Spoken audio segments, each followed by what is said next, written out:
मेरा सवाल हिमेश जी से है, आरती सक्सेना। हिमेश जी, मैं आपसे काफ़ी टाइम से ये क्वेश्चन पूछना चाह रही थी कि जब से आपने जजिंग शुरू की है म्यूज़िकल शोज़ में, आपने गाने और म्यूज़िक पे ध्यान बहुत कम कर दिया है।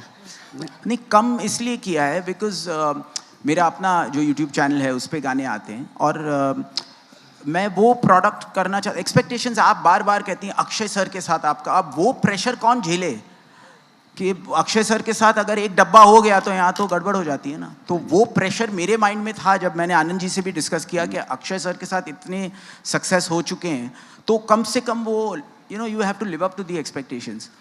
तो वो प्रेशर बहुत डिफिकल्ट होता है।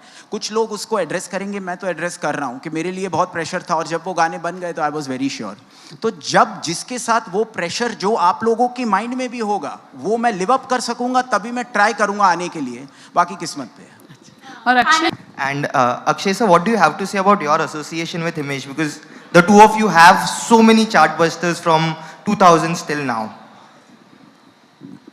तो पहला प्रश्न इन दोनों के लिए है। हाँ, अक्षय सर। मेरा और हिमेश हमने पता नहीं काफ़ी फिल्में कर ली हैं साथ में और मैं इनका बहुत शुक्रगुजार हूँ। इन्होंने हर म्यूज़िक मुझे बहुत ही बेहतरीन दिया है, चाहे वो फिर हेरा फेरी हो, ऐतराज़ हो, नमस्ते लंदन हो, हमको दीवाना कर गई हो, कितने सारे म्यूज़िक इन्होंने मुझे दिया है। तो जैसे ये बता रहे थे, इनको मेरी शक्ल देखते हैं इनको म्यूज़िक समझ में आता है कि ये म्यूज़िक और अच्छी तरह देना शुरू कर देते हैं। And let me just tell you about him. मैं जब म्यूज़िक इनके स्टूडियोज़ में काफ़ी जाया करता था और इनके साथ बैठता था जब ये म्यूज़िक बनाते थे, I used to look at him. By God, अपने करियर की कसम खा के कह रहा हूँ, ये आदमी बैठे बैठे गाना बना देता है यूँ। मैं अक्षय जी ने इतनी बड़ी बात बोल दी है तो मैं ये कह सकता हूँ कि कोई भी गाना का जो कंपोज़र का मुझे लग रहा है कि जो फॉर्मूला मेरे डैड ने मुझे दिया है, क्योंकि उनकी ट्रेनिंग ओमकारनाथ ठाकुर जी से हुई थी और एक तरीका है जो उन्होंने मुझे सिखाया है और वो ये है कि right song for the right actor if you can.